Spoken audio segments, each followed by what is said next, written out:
Welcome to another Third Apron podcast. I'm your host, Yossi Goslin, here for part two of our front office rankings. With me, as always, my co-host, Sam Quinn.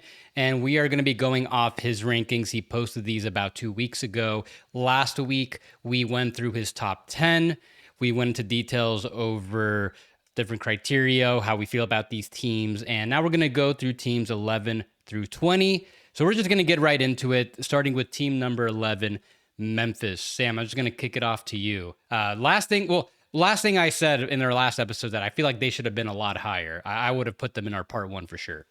Yeah, they are probably I don't want to say the best drafting team because Oklahoma City is probably the best at everything, but one of the best drafting teams in the NBA. Desmond Bane at 30, Santi Aldama at 30, Jalen Wells 39, Gigi Jackson 45, Cam Spencer at 53. Cedric Howard looks like a home run after they traded up at number 11 last year. They're really, really good at two-way development, G League kind of guys, Scottie Pippen, Jay Huff. The one real miss they had in the draft developmental track was that Zaire Williams over Trey Murphy pick. I don't really have an explanation for that, and it's kind of ironic because if they had gotten that pick right, they were looking for that kind of player forever where they offer a million picks for Mikal Bridges. They try to trade for Kevin Durant and Jimmy Butler. Who's the other? Oh, Justice Winslow was their big trade acquisition early in that window. Like they were trying to find that player forever. They kind of did with Cedric Howard. By then, it was too late. They moved fast on Desmond Bane, which we both loved, and they did very well in that trade. They get 4 first-round picks. One of them really for taking on the KCP contract, but strategically, I think we thought they handled that correctly. Jaren Jackson, I think they probably we both thought that they should have moved him last summer. I think they probably could have gotten. I don't know if they could have gotten more actually, because the teams we were talking about, like the Lakers, didn't have that much. I guess Detroit, you could have gotten volume, but those picks were bad. Maybe the Warriors, if you could have gotten those deep future picks. I think they did fine with Jaren Jackson. I wish they would have traded John Morant earlier. That one does not look great. So some of the issues that I have, number one, it's just this is a hard one to quantify. I don't think they've managed the team culture very well between the Dylan Brooks not coming back under any circumstances stuff. John Morant, everything with him. I know a lot of that's on him, but some of it is like, well, you couldn't like figure out a way to keep him happy and also successful on the court. You couldn't manage that situation. That doesn't look great. They haven't been a great trading team. Obviously, Marcus Smart did not work out. I wonder if that's a medical staff thing, and I don't know how to evaluate medical staffs, but the Grizzlies have had a lot of injury problems over the years. They came close to trading for Dorian Finney-Smith last year, which I think would have been very helpful for where they were. They kind of fumbled that one at the goal line. Not great.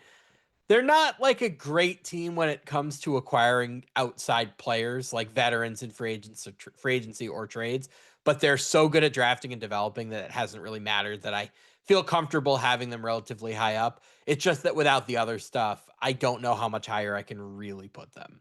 So I'll just address that main concern that you issued, which is the culture issue where you can be so good at drafting, at identifying players to bring in from other teams, at making trades, at negotiating.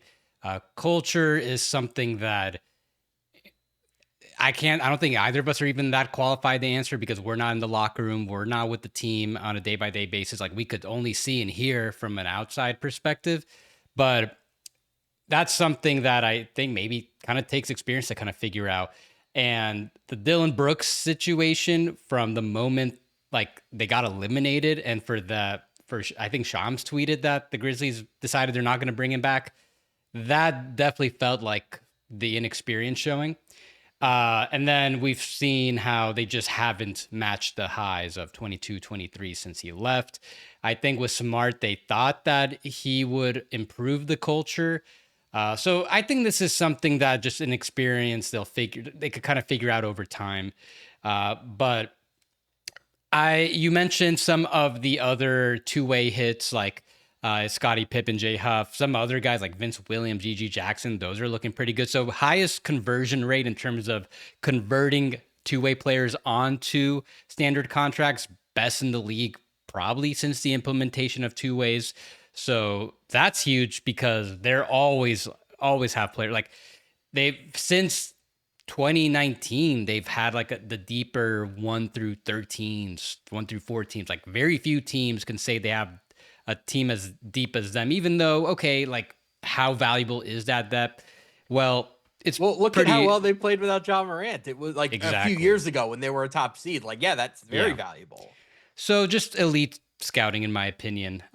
Like you brought up the OKC example where I they're like OKC light to me. You mentioned all the picks that they landed on just for 7 years now, like getting good value. You mentioned all those players, but like they're all like in the end of the first round or like early 20s. They know how to find guys anywhere in the draft.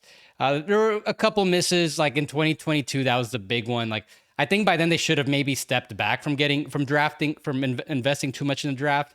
They brought in Roddy and Laravia, didn't work out, but they could afford to have some misses every now and then with their batting average. So you mentioned the trades because I think they're good at negotiating trades. Like maybe that smart trade, like identifying the talent and putting the valuation on him. Okay, that was a misfire, but having the trading Bain and Jaron for when they did and getting as much as they did, maybe they could have gotten like one more pick for Jaron, but I think for the most part, like if they traded him earlier, but for the most part, I think this is in the range of what we thought they can get for Jaron Jackson Jr. So not only getting the value executing on it, but also convincing ownership to go in this direction. Like that is not an easy thing to just like most organizations don't want to just trade all their best players like that. So getting ownership on board for that, I think that's really important. Um, the contract negotiation, I think it's pretty good. Like for non-max players, obviously, like the Clark deal, even though he's been hurt, the Adams deal, Steven Adams, they give him an extension. Those were all pretty cheap deals. I Giving think the Ty D'Anthony, Jerome deal is going to look good with time if he can stay healthy. But like when he's been on the yeah, court, he's been like the best per minute player in the NBA yeah. this year. They gave D'Anthony Melton like the full mid level back then, which seemed like that was definitely like a potential play, and he exceeded the value of that. Every Tyus Jones contract turned out good. So as for like the higher levels, like the Bain deal, I didn't like that at first, but I think my attitude on what the 25% max is has kind of changed. Like a lot of players can get the 25% max. It's not really the max. I think Bain's Mhm. okay with that. We'll see about the Jaren deal, but they were able to trade it. It did have positive value in the end, so I think they're good at that as well. So I say all this where I think they're top five. I might be higher. I might be in the minority thinking they should be that high, but just they are so good at the things that are really valuable, especially for a small market team like the Grizzlies. And I've seen a lot of people get frustrated at where the Grizzlies are, get frustrated at the front office. Like I don't want to compare Kleiman. I'm not comparing Kleiman to Presti, but like when you look at the trajectory Presti had like 10, 15 years ago, feels there's like a lot of like similarities you could point to. Mhm. So I think at this point, like I'm not saying he's gonna become Presti in a few years, like get to that level. But I think moving on from him at this point, especially now that they pivoted to this direction and now he gets to focus on the things that he's strongest at, I think that'd be a pretty big mistake. So Oh yeah, yeah, I'm we just we super completely agree. Like there were people in Memphis being like, "Oh, the team should choose Ja Morant over Zach Kleiman." Like that's insane. Zach Kleiman is so much more valuable to that organization than Ja Morant. Like Ja Morant to me is just like we're gonna do best and worst contracts coming up soon. I'm writing that for CBS Sports in the near future. John Morant is going to be like very, very high on that, and just organizationally is not a person I would really want around. Zach Kleiman is like one of the top GMs you'd want for the specific situation that Memphis is in. The big thing with them is like they might have the least desirable market for players in the entire league. It's Memphis or like maybe I was gonna say Salt Lake for certain players. It's Salt Lake. Like Lowry Markkinen seemed to really like it, but like they've had a really really hard time getting veterans to want to come to Memphis. Like they could have probably gotten Jimmy Butler. They could have probably gotten Kevin Durant. Like they had the assets to do it, and there were reports that those guys just did not want to come and play in Memphis. So they are working with a big constraint Therefore, the single most important thing for a front office in Memphis is to be able to draft. I just haven't seen them do enough when it comes to acquiring veteran players. If over the next few years they put that together, they could very easily be a top 5 front office. And, Yeah. a couple of additions for now. They're going to be rebuilding, so it's going to be hard for them to prove that credibility in the next couple of years. But I generally do feel very, very good about where Memphis is. I think they have the right GM for the kind of roster build that they want. The Jaren Jackson contract, I think they had to do, just given the reality that if they didn't, the Lakers would have. Like, if Jaren Jackson had become a free agent, or if he had been, if he had been unsigned at this year's deadline, he could have just deterred everybody and said, like, nobody trade for me, I'm signing with the Lakers, period. They had to do it. I mean, they either had to do it or trade him at the time, and I guess they didn't like the offers they had at the time. But I don't fault them for maybe overpaying Jaren Jackson a little bit. Circumstantially, I think that made plenty of sense. But they haven't been like versatile enough in all of the elements of roster building for me to rank them much higher than this. They've also been very unlucky from an injury perspective, by the way. We have to point this out. They had a top 3 seed twice. One of those years, Ja Morant got hurt in a tied series. And then the other, Steven Adams and Brandon Clark were both hurt. So the Grizzlies had no front court depth left anymore. They would have beaten the Lakers if they'd been at full strength. They almost did, aside from that game 6 debacle. Like, they were as good or better than them for most of that series. They just didn't have any depth, at least in the front court. So we both feel good about the Grizzlies. I think you're just a little bit higher on them than I am. And I think if they manage this rebuild right in 2 or 3 years, they could be in the top 5, sure. Last thing, you were talking about, like, the aspect of them team building. Like, they definitely, it seems like they tried to take some big swings. Yeah. They were rumored to have offered all their picks for Mikal Bridges and OG Anunoby. Dodge that bullet. Yeah. And I think they would have been okay compared to most teams that did that, but it wouldn't have worked out because of the players they brought in, just because everything else fell apart. Yeah, mainly Ja. I mean, the big problem here was they gave max contracts to guys that aren't really max guys, but they didn't really have a choice, right? Like, when they signed Ja Morant to the contract they gave him, we thought he was like future all NBA face of the league kind of guy, and he just wasn't. And Jaren Jackson, for a variety of reasons, has not like quite lived up to the promise, but he was mostly on cheap contracts, so whatever. Desmond Bane is 25% max. I'm with you. 25% maxes are very hard to get wrong. Yeah. Like, we're going to talk about Paolo Banchero later on. I don't think in this episode. I think in the next one. I think the Paolo max is fine. I think people are overreacting to that. Yeah. Just because of the age curve of guys you're signing 25% maxes, they're almost always going to be okay. It's the 30 and 35% maxes that can really go wrong. So what really happened for them more than anything was Ja Morant wasn't the guy that they needed him to be. And if he was, maybe things would have gone differently. But I think that's enough on Memphis. Yeah. Number 12, my favorite team. I will hear no slander. They are going to be top 5 in a future edition. The biggest risers from July to February. They rose 8 spots. The Charlotte Hornets. Incredible asset accumulation. Getting a first-round pick for PJ Washington. Getting a first-round pick for Terry Rozier right as he fell off a cliff for reasons that I won't speculate on. The first Mark Williams trade was a home run. That Lakers trade was great, even with Dalton Connect not being, good. They get a first-round pick, a swap, like unprotected deep into the future too. Those are very, very good assets. Obviously, that falls apart because of the medical, but they bounce back well and get 2 picks from Phoenix. They're not great picks, but like getting 2 first-round picks for a guy with that big of a medical red flag, very, very significant.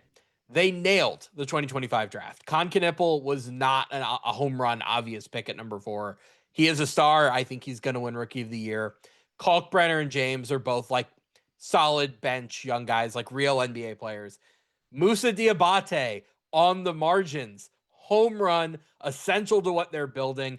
Critical rebounder, critical defender, like somebody who's going to be on that team for a long, long time.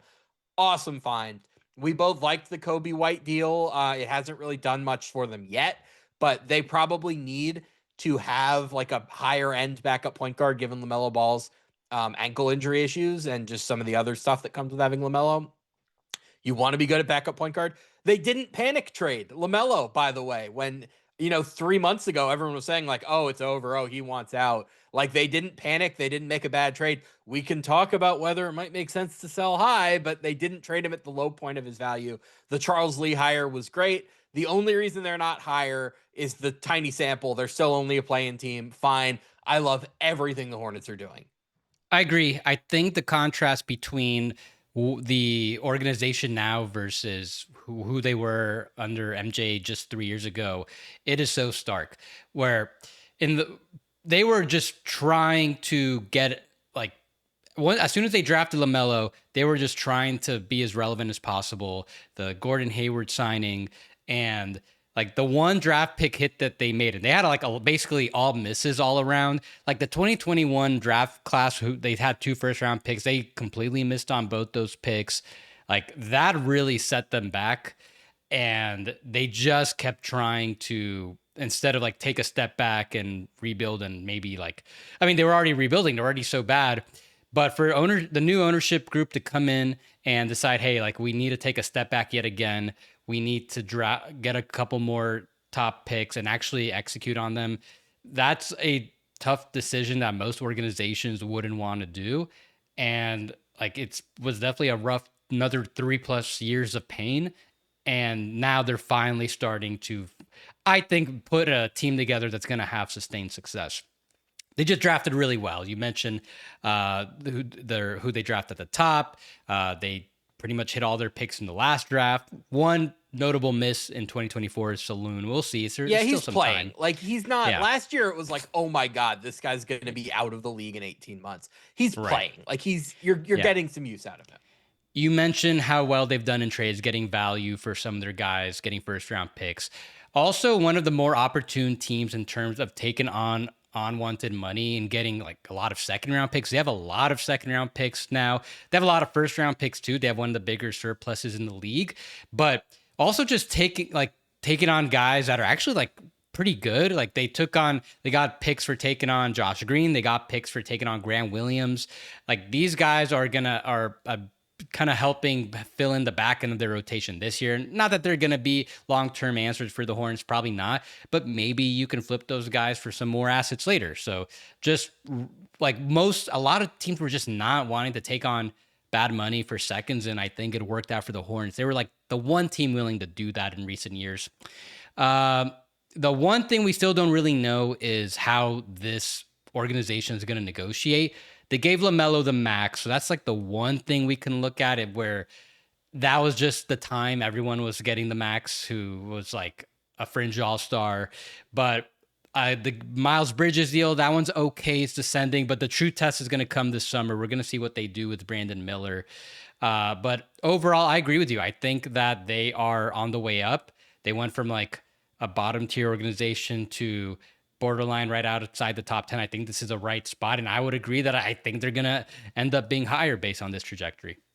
Miles Bridges is the dynasty starts after you guy. Like that's the guy I just need them to get rid of. It's not even the off-court stuff is whatever. I think everybody knows how we feel about that. I just don't think he's that good. Like I think he fits into broadly like the style that they want. Just like, oh, we're going to play super fast. He's athletic, can catch lobs. Like fine. I just think they could do a lot better in that spot. But they have so many assets that like they're like the team that's positioned to make the next, like, what's the better version of the Mikal Bridges trade? Yeah. Like when Minnesota was in for Giannis, I was screaming, Charlotte, go steal Jaden McDaniels. He's the exact guy that you need. He checks every box for you.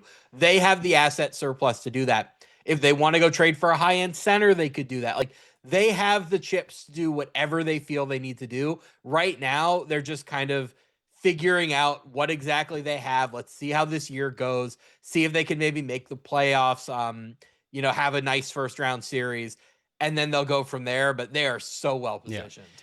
So 11 firsts and 15 seconds. So you touched on it. I think a lot of people want to point at the Hornets center situation. That should be where that people think should be where they do the upgrade. I would say it's more so how much better can he do than Miles Bridges? He's going to be on that expiring contract, $25 million. You can get like a $30 million or so player. Maybe if you want to go even higher, attach him with a Grant Williams or Josh Green, see what you could get. And if I were them, I would do exactly what the Wizards and Jazz just did, where they traded picks that didn't belong to them in their big moves in the trade deadline. Can you package this it's most likely going to be either Suns or Magic pick in 26, maybe the Mavs pick if that one's going to be pretty valuable. So we'll see how the Mavs look after the offseason. But you got that Heat pick. You've got another pick here in 2029. Like I would try to package most of these picks that are owed by other teams and see where you can upgrade, how you can upgrade at forward. I mean, where else would you? I think that's kind of the move if they're going to make a move. I just say be opportunistic. Like, see who the guy who becomes available is. Watch the honest situation because there are going to be some good players that might be able to wriggle their way free because somebody wants to trade for Giannis. Like, keep an eye on Houston. What's Houston doing to all those guys? Like, keep an eye on Minnesota if they're going to go into this. Like, just be opportunistic and trade for either a good defensive wing or forward, or if you see the right center, go get him. But like, I have full faith in them to do the right thing. So is that enough on Charlotte? That's enough on Charlotte. So then next up, you have the Brooklyn Nets, No, I who don't. I You're looking at the wrong list. I have Atlanta at 13. Miami. What? Wait, No, what? you. Yeah, I've got my list in front of me. It's Atlanta. I At don't know what 13. happened here. Okay, you go ahead. Yeah, they had two huge wins last offseason with the Derek Queen trade and Nikhil Alexander Walker. What I'm struggling with is how much credit to give them for that. Everybody wanted Nikhil Alexander Walker. So it's not like they identified this great player that only they knew about. Like everybody wanted him and they did a good job of recruiting him. So I give you credit for that. The Derek Queen trade, the Pelicans came to them, right? They kind of just had manna fall from heaven. It looks like I think it's still a huge, huge win for them. It's worth pointing out the Pelicans have now jumped up to 6 in the lottery standings. Now the Bucks odds are attached to that as well, so they still are more than 50% to jump into the top 4. But that trade doesn't look like quite the obvious home run that it did in the past. A lot of the good things that happened for Atlanta, like the DeJounte Murray trade more than anything, was from the Landry Fields era, and Landry Fields is now gone. Ansi Salo was in the front office at the time, so I kind of am struggling with how much credit to give versus how much just over the last year, this newly built group. And then I do think the Jonathan Kuminga thing, obviously, I think he's only played against the Wizards, or at least I've only seen him play against the Wizards, so I don't want to jump the gun on anything. He's played well in the limited amount that we've seen from him in Atlanta. I think that was a smart buy low move. Like he has the team option. There's no risk attached. I thought that was just good being opportunistic. And they got off of Trae Young. They didn't feel any emotional attachment to like the former franchise player. They just said, this guy's not part of our plans. We're getting rid of him. We don't care about the optics of not getting back a pick. He's a bad contract. We're moving. So I like what they've done. I just don't want to heap too much praise on them compared to where we were over the summer, where like everybody was talking about them as like the next big thing. The thing that we've discussed is that the Hawks have just really turned their outlook around after it was just in the dumps within the last few years, where after their 21 run, they've just been in play in purgatory. And especially after 2024, when they're about to start owing those picks to the Spurs, it was just looking really bleak. And they just really sneakily made these trades that set them up so well for the future, getting Dyson Daniels and 2 picks for DeJounte Murray. Then obviously you mentioned the Derek Queen trade, getting that extra pick, which right now it's slotted to be like 6. The Pelicans have 6, yeah. That now that the Pelicans are the only team down there that actually want to win games, that's hurting the Hawks a bit. But with that Buck swap, there's still a very good chance that they get a top 4 pick. So they've done a really good job at just making future based trades, and at the same time finding pretty good talent in the draft and free agency, negotiating really well. Jalen Johnson, $30 million a year, which was that Landry Fields though? I think. Well, it's kind of hard to see where exactly, because I know with Saleh he came in around, he like was there for a year while Fields was there. I think he came like in time for the Risa Shea pick. We need to like have a firm discussion of where do we start crediting this front office, because Ansi Salah was just made the top decision maker last offseason. Yeah. But Bryson Graham came in last, and Dinwiddie came in last offseason. So like the new brain trust was officially like Yeah. mostly brought in last summer, but Salah had been in the organization before. So it's kind of murky. We're like, do we give them credit for the DeJounte Murray trade? Do we did take credit away for Yeah. the Ricochet pick, which now that Sarr and Castle look as good as they do is looking really bad. It's tricky. I was mostly working off of just starting in the 2025 offseason, but I'm open-minded about that. I think we should definitely mention 2024 because there definitely some overlap. I do wonder about what, like, this is just speculation. I'm just guessing that they fired Fields partly because of the Ricochet pick, because after the Dyson Daniels trade, the DeJounte Murray trade, like that was, if anything, like a career job saving move for to nail that trade, and with the season that Dyson Daniels had last year. So for them to fire him anyways, probably maybe there was some disagreement in philosophy, to say least. So I'm just speculating what that might be. Maybe I kind of want to say maybe he it feels like he was behind the Ricochet pick. Like I don't know why else they would fire him at that point. But either way, I it feels like for that trade, for them to make that trade, and then for Salah to then do this Dairy Queen trade, it's like kind of two similar philosophy types of trades. So it's kind of easy to give him credit for some of the stuff they did, some of the good things that they did in 2024. But and that just, I'll just stop speculating at this point. Either way, whoever it was, the Jillian Johnson contract, great contract at $30 million a year. Onyeka Okongwu contract, like just really good at negotiating contracts recently, as opposed to like 4 or 5 years ago. And I'll continue giving credit because there's so many other deals that they could have done and didn't. They could have easily given Trae Young some type of below max extension. Thank God they didn't do that and just like ran things out. Same thing with Porzingis. They could have given him something. They played things out, and now he's gone. So it feels like they've been one of the more like conservative teams as far as extension goes, where most teams just want to extend their guys, avoid free agency as much as possible. The Hawks have been willing to play things out longer, and so when you consider that, it feels like whoever has been negotiating these good contracts in the past probably still involved in making these contract decisions or not making certain contract decisions. So I think that definitely deserves a lot of consideration.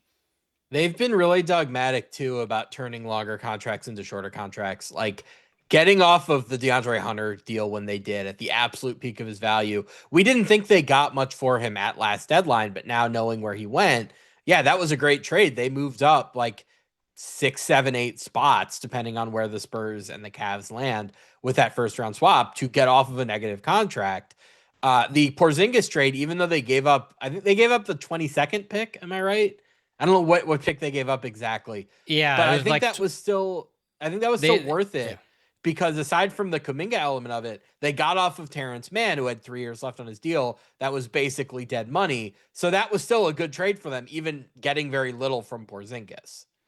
But then they were able to turn Porzingis into taking a shot at Kuminga. So I think it made sense where, okay, you get off Terrence Mann's money, but you're taking a shot on Porzingis, see if that works out. And they already had like the pick right before the one that they sent out. So it really didn't make sense for them to keep the extra pick. So you get off a pick that you don't need to take a chance on Porzingis, and now you could take a chance on Kaminga. Like just those opportunities and seeing them out, I think is worth it. And chances are, between Healed Kaminga, one of them should work out.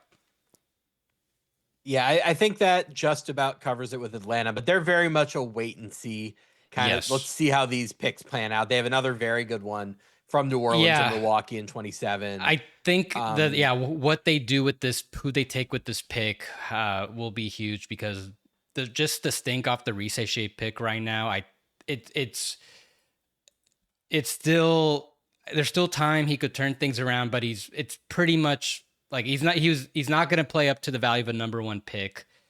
And I guess we'll see, like if they execute on this pick really well, we'll kind of have maybe a better idea of who was behind it. So There's yeah, actually one thing I do want to kind of ding Atlanta for was it seemed like Sarr really did try to position himself to go to Washington. That was his preference. And I don't like when teams let themselves be influenced by that stuff. And if Atlanta was, that now looks very, very bad because, like, man, if they had Sarr instead of Ricochet, I'd feel a lot better about where they were going yeah. right now. It just last thing, it's just kind of tough with that draft because you can easily just you know hindsight's 2020, and you could say Steph Castle should have gone number one. That was not obvious at all.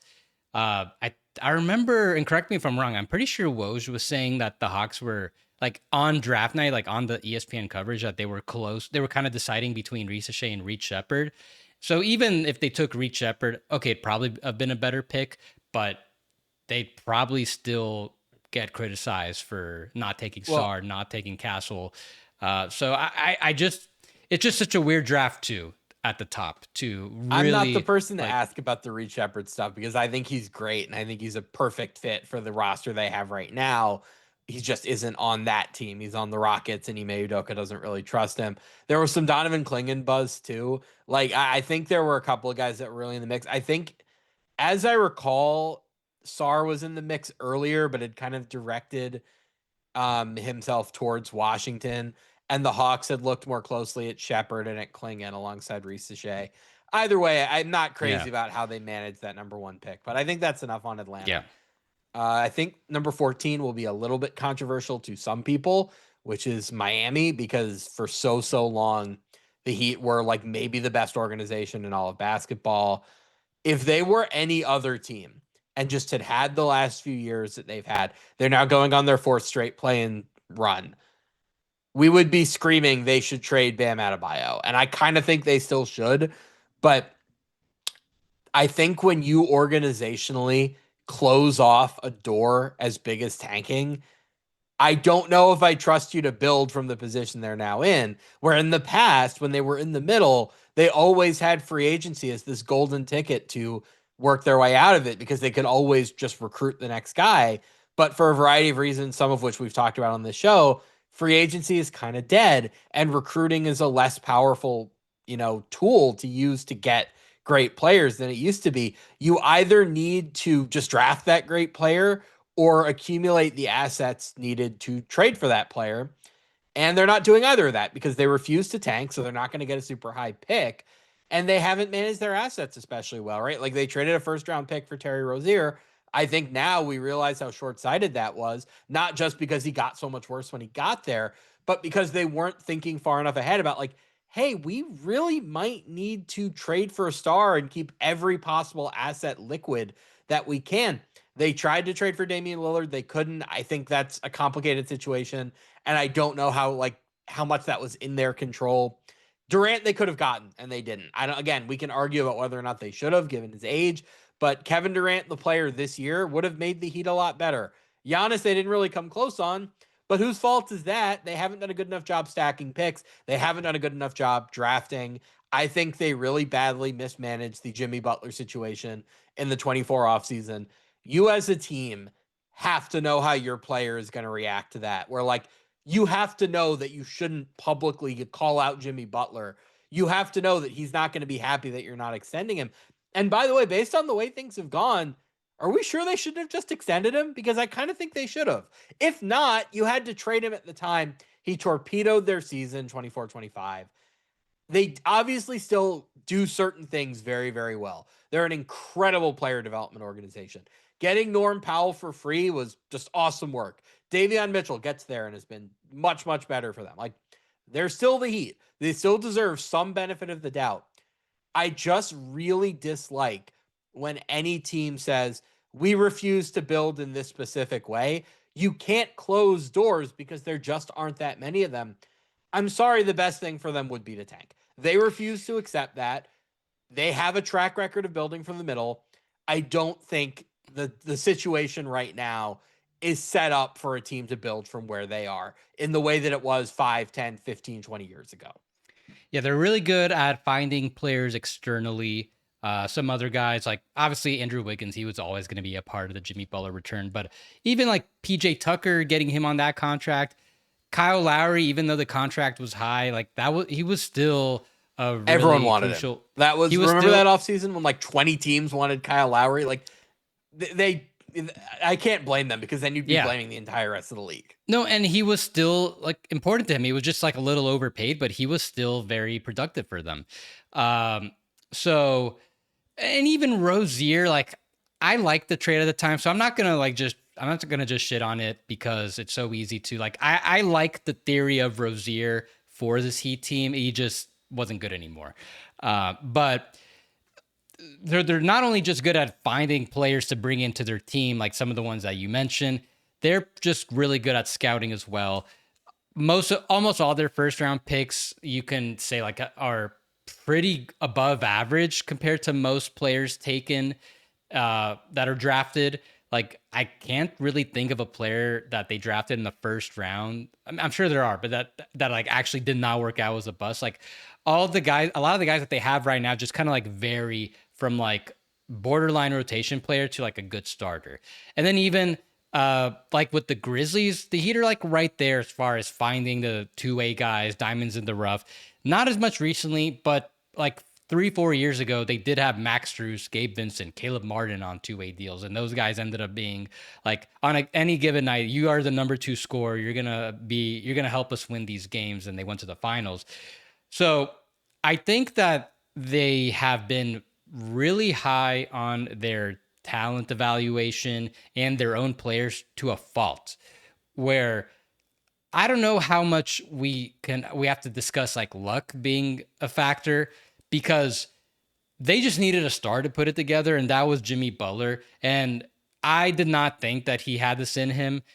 Like, it's just such an anomaly for this guy to just come in his early 30s play better than he ever has been to like elevate himself to being a top 10 player. And he definitely deserves some credit for being able to get that out of players, like just over these over performances, because I doubt Jimmy was ever going to do this for like any other team, especially that 23 run. So it's hard to weigh how like that dynamic should go into this, because it's really hard to see like, is that just something that they're really good at, getting these guys to play at this level, or like did everything just align for like one specific offseason, because they haven't had this magic since. um so as great as they are drafting, yes, I think the long-term vision does bring them down a lot. I feel like even though they could definitely prove us wrong, like that 2023 run would get like definitely prove this wrong, like that they were they'll feel like that vindicated their decision to just keep trying no matter what, and maybe you get a little lucky. It just seems like there's a lot of luck involved. Like I know they have a great culture, they're great at scouting, they're great at development, but it's like every so often you have this insane outlierish season, and that's what they're kind of banking on. It seems like I'm just trying to like I'm not doing a good job communicating what it is, because like it's really hard to identify like what is it that every so often they have these great runs, and I just think they can't. It's not that common. Most years they've been like a first round exit, maybe a second round exit, and then like two finals appearances. I think that the run to the 23 finals, that you can just say is like Heat magic. Everything else, like when they had LeBron, they were like the best team in the NBA. When they made the 20 finals with Jimmy, I think they were much better than their record. Like they were a 5 seed, but they were like the Bucks were the clear number 1 in the East that year. And then there was kind of a morass underneath them where like the Raptors and the Celtics and the Heat were kind of in that mix, and the Pacers got super hot in the bubble, and like the Sixers were somewhere around there. I think 23 is the only one that I would look at as kind of like, this is a fluke, this is Heat magic, and it seems not to be repeatable. Something that I find interesting, it's like when they draft, it's a lot of guys like Jaime Jaquez, who was a 4-year player, Jovic, who was like kind of just low ceiling, I guess. The one guy they've added over the last handful of drafts who was super high ceiling was Khalil Ware, and they've been pretty inconsistent with his minutes. I know that he hasn't really fit with Bam Adebayo so far this year. I guess what I would say to that is, who cares? Like, if that's the upside play in your entire organization, I'm willing to trade some wins this year to play him more minutes with Bam and like try to figure that out. They don't seem to organizationally operate that way. And this is just where we disagree. I don't think it's a viable organizational strategy to just be like, we have to win every single second of every minute of every game and nothing else matters. Like, you have to be able to take a longer view of things, and they kind of just haven't done that. So unless they pull a Giannis out of their hat, I think they're kind of just destined to stay in this area. And if you look at where the East is going, like, there's no chance they're better than the Hornets next year. The Pacers are going to be back. The Wizards are going to be better. Maybe the Hawks will be a little bit more coherent. Like, we might be headed for a situation where, like, right now the Heat are an 8 seed, but next year the East is a lot better, and not even by getting any worse. They're 11 or 12 just because the conference makes more sense. Like, I just don't feel like I know what the plan here is other than we're the Heat. You should trust us. We'll do it. If they were any other team, they'd be in the 20s. Do you agree with that? Like, if they didn't have their track record? I think, yeah. And I think they're pretty properly ranked, and maybe we're putting them a little lower because for them, it might be just as simple as, hey, let's just get our star and everything's going to work out.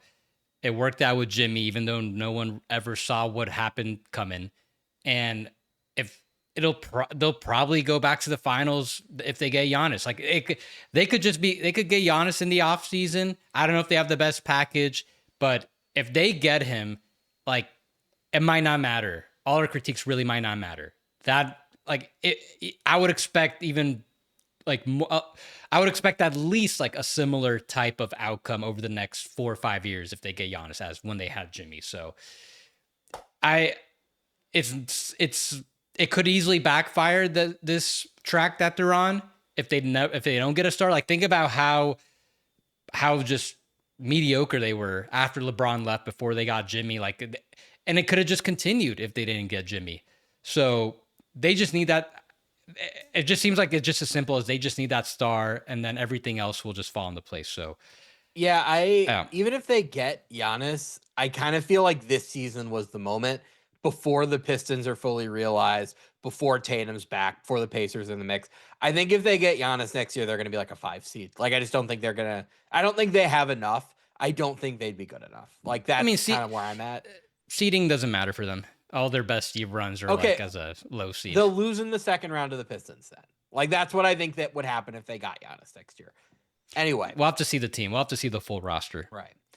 15, the Brooklyn Nets. I know that there is a certain subsection of Twitter that likes to pretend like Sean Marks having a job for a decade is insane. He should be fired. The Nets are a terrible organization.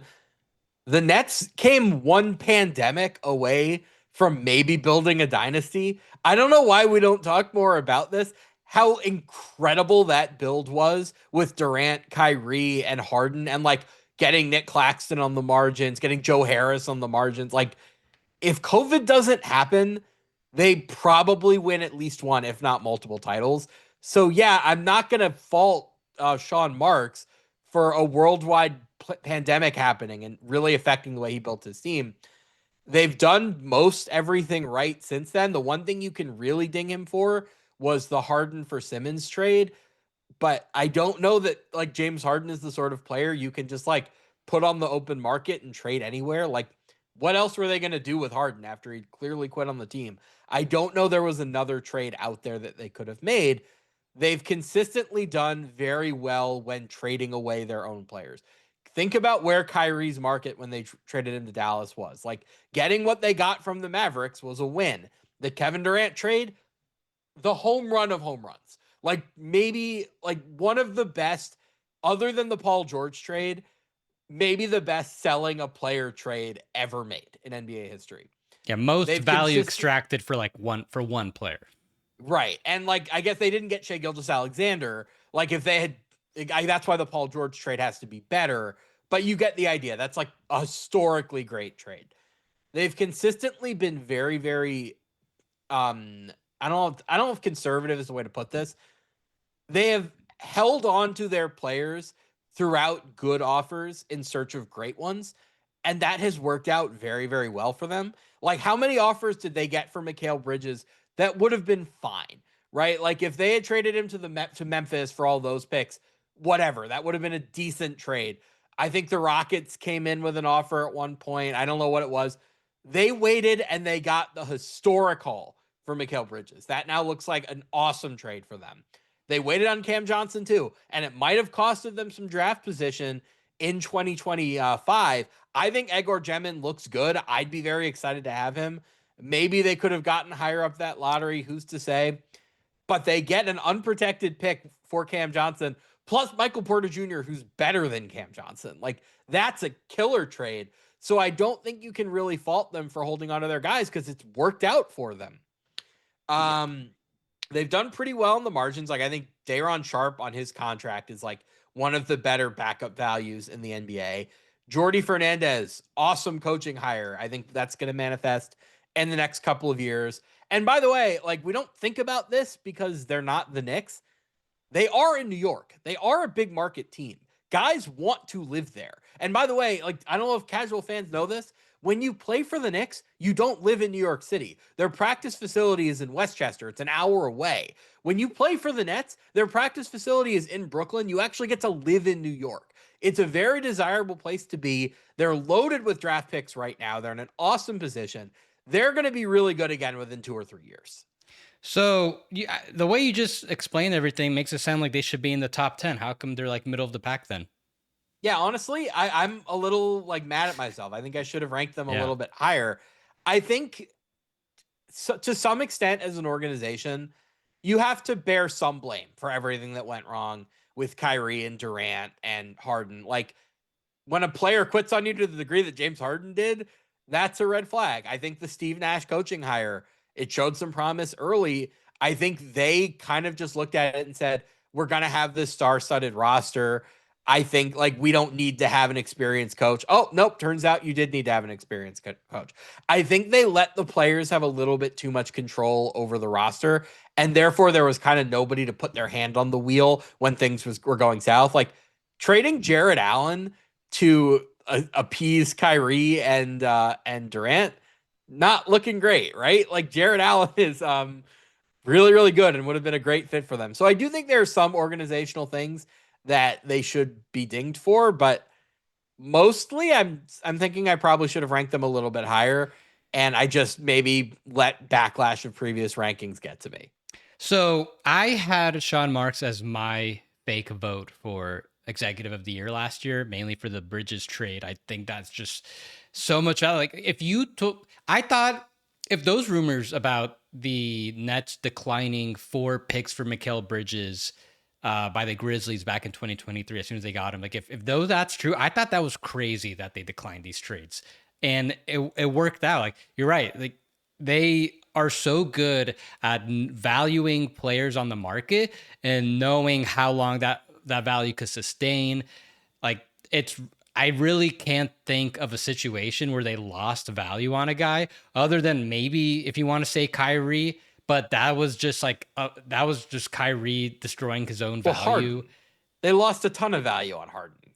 But same thing is, it was like these scenarios that it was definitely off the court. Like, we still don't even fully know exactly like the full reasoning. Like, we have an idea of what went wrong, and that's why I would probably say, like, yeah, when you think about all the things that they do on the margins, all the stuff they've done, like, excellent at free agency, not just getting Durant and Kyrie, but also like getting all these good players to come on the minimum. There's so many good vets that they got, like, in the buyout market.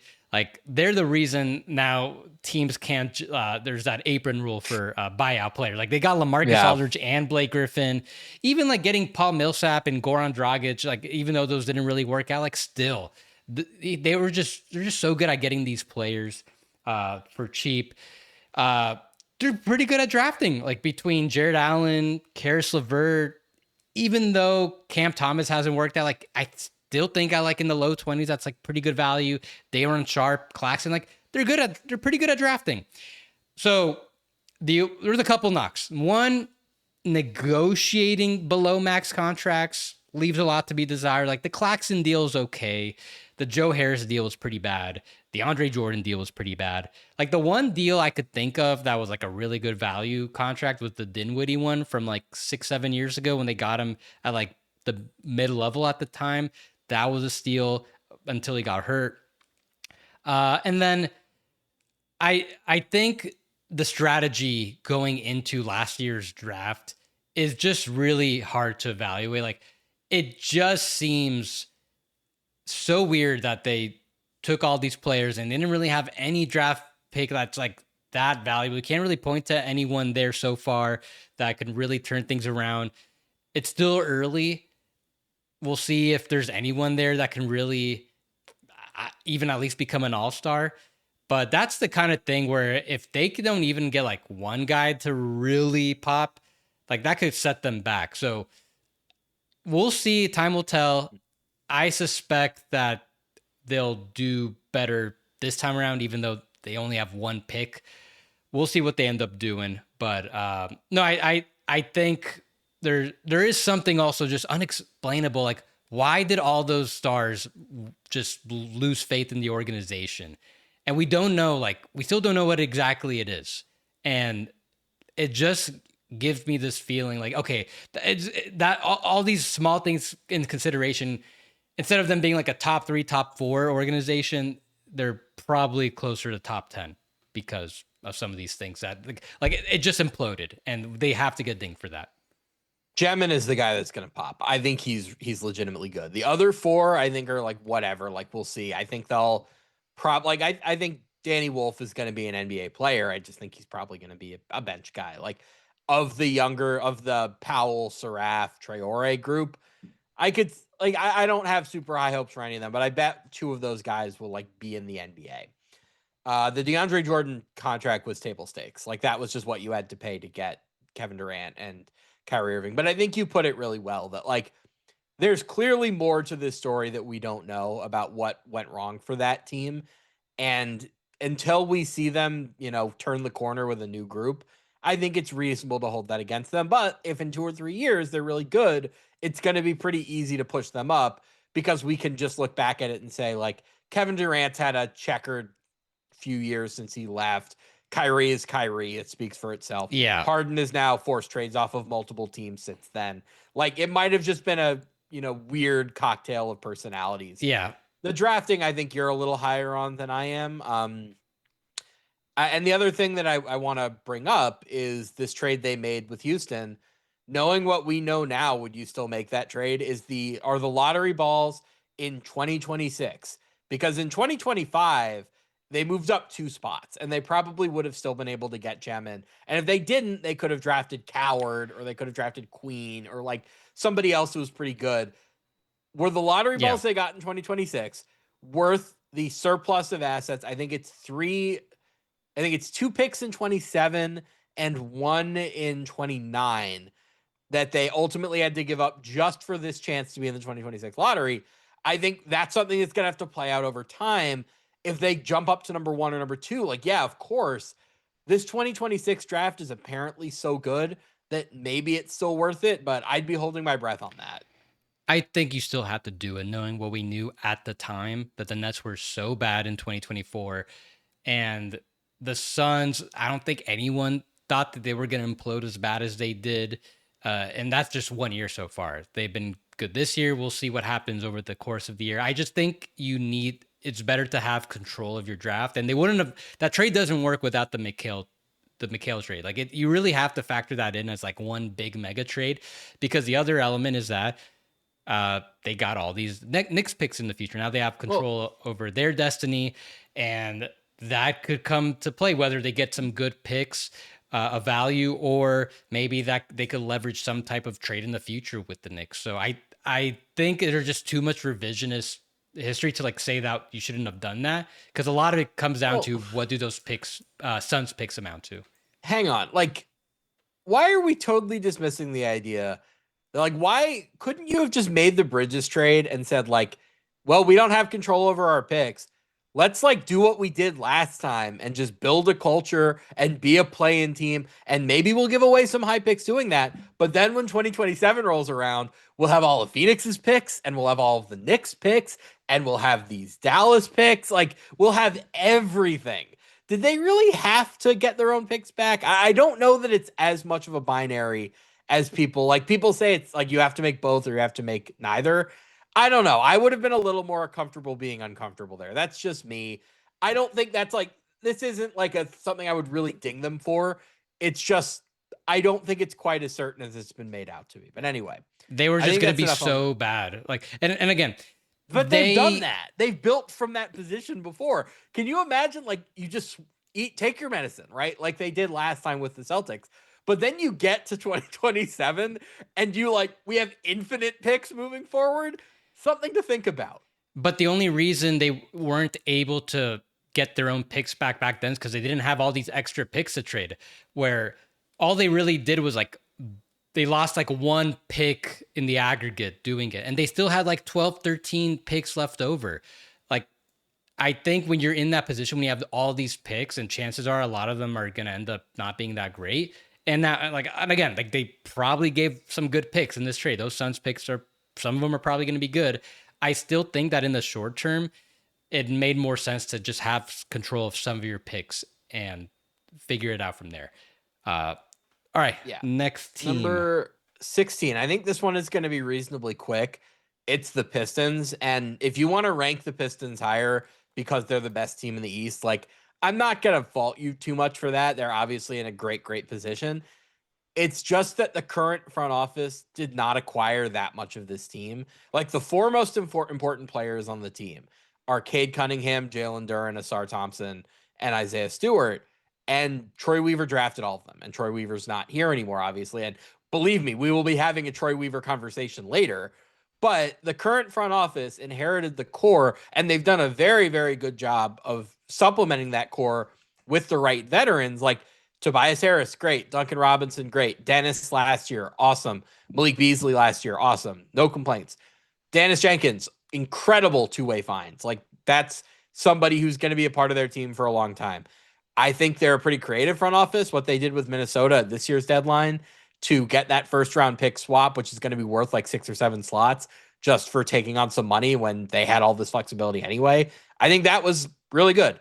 They just haven't really built a whole team. They started with this huge head start and they have just kind of built around the fringes. They've done a very good job of that, but I don't think enough for me to be like, wow, they're this incredible front office. Just like they've been smart, and I want to give them some credit, but I don't want to go over the top. JB Bickerstaff is also something that I think I'm going to disagree with people on. That hire has obviously worked out very well in the last 2 years. His playoff track record is not great. I don't know how I would feel about having him in the NBA Finals or in the Eastern Conference Finals or whatever. Like, I want to see that play out over the next year or 2 years before I like really declare that hire a home run. Yeah, you mentioned everything. They just good at finding talent externally, pretty good at drafting so far. But it is way too early to tell. This regime inherited the team right when they were due for some regression up. Like the season when they lost as much as they did, the season right before when they had that huge losing streak. I thought that was going to be the season they turned it around. I was just a year too late. I guess a year early on it, because they were just due to, with the talent they had, they were just due to like be a lot better. So they've just been patient, and rightfully so. That's the best thing they've done. Just really watch, gather data, intel on their players, and just figure out what they have. And everything just kind of like went into motion. They did a good job putting the right pieces around them, so they're as good as they are now. But yeah, the organization, the front office has not really contributed much to the talent on the team. So the true test will come this summer. One of the true tests is negotiating. They're going to have to deal with Jalen Duren's restricted free agency, and Asar Thompson is going to be extension eligible. Where do those deals land? Do they want to keep both players long run? And then I will say the one thing we could point to early on is the Cade Cunningham extension, where we all knew that was going to be a no-brainer max. But one, they did not give him a player option. I have to look at it now. Like, did he get a player option? No. So that's pretty big. Like, it's a small detail, but to have him locked in for 5 years, and they, as part of it, they did give him like a pretty low escalator to get the 30% max. But this is one of those situations where like it's looking like he's going to be worth the 30% max, if not already. If he continues playing this way, like he'll get he's 35%. He'll get the super max on the next like one. he's going to be in the MVP conversation this year. Like he's worth the extra money. Like he could have been making a little less if he didn't get all NBA last year, but it's worth it. Like he's playing to the value of that. So I'm pretty confident over what that just like they could things could have been a lot worse. I'll just leave it that way. So I feel pretty confident with this front office going forward. Yeah, I mean, the last thing I'll say, I do want to give some credit to ownership because Tom Gore's completely reset the coaching market with the Monty Williams contract. Now, Monty Williams was not a good hire, and it seems like he was behind that hire. But having an owner who's willing to A, totally reset the coaching market, B, pay assistants. Like they swiped Fred Vinson from the Pelicans. For those who don't know, Fred Vinson is maybe the best shooting coach in the NBA. And shooting coaches with a track record are very, very valuable because there just aren't that many of them who have like a real track record. But then he fired Monty Williams and ate the contract 1 year in. Not a lot of owners would have been willing to do that. I'm pretty impressed that he was willing to shell out that kind of money. Like they clearly have ownership that is willing to spend, especially in a market like Yeah. that. That is pretty meaningful. Next up are the Golden State Warriors. There are obviously similarities to Miami in this range as far as a team that has been very, very successful for a long time, but right now maybe not so much. I think the big difference is that Miami's whole brain trust with Spolstra and Riley and Andy Ellisberg doing the cap and like I'm not going to bore everybody with the name of everybody in that front office, but like basically nobody leaves the Heat, right? Like when you're in with the Heat, you're a Heat for life. The Warriors have had a lot of brain drain, obviously. Bob Myers no longer running the front office there. Travis Schlenk, who was very, very important in the earlier build for the Warriors, is obviously now gone. He went to run the Hawks, and I think now he's with the Wizards. Jerry West was important for them for a while and went to the Clippers. And then he died, I think, a year or so ago. They have lost a lot of the people who built the dynasty. And I don't know how much we should rely on the people that remain. It's nice to have Joe Lacob's money. That does count.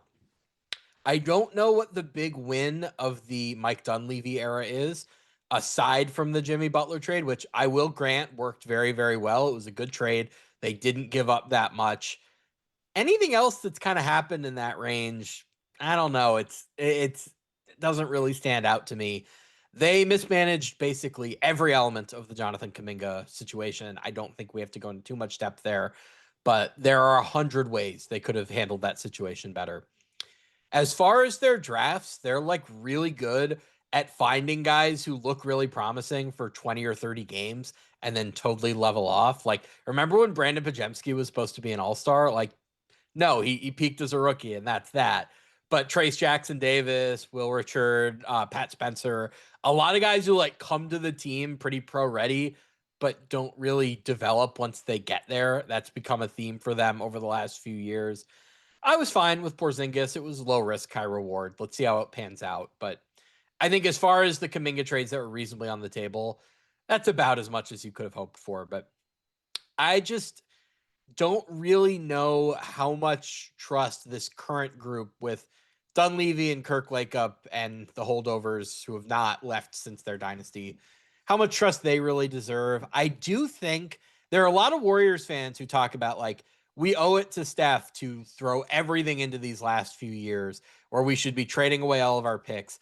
I think they have mostly managed this situation correctly, where they were aggressive. They did chase a lot of big names. It was Lowry Markkanen, Paul George. They ultimately get Jimmy Butler. And I think they would have been willing to put more picks in if Jimmy had stayed healthy. But Jimmy tears his ACL, and I think they recognized there was just nothing short of Giannis. And I think almost anybody, if you can get Giannis, you should do it.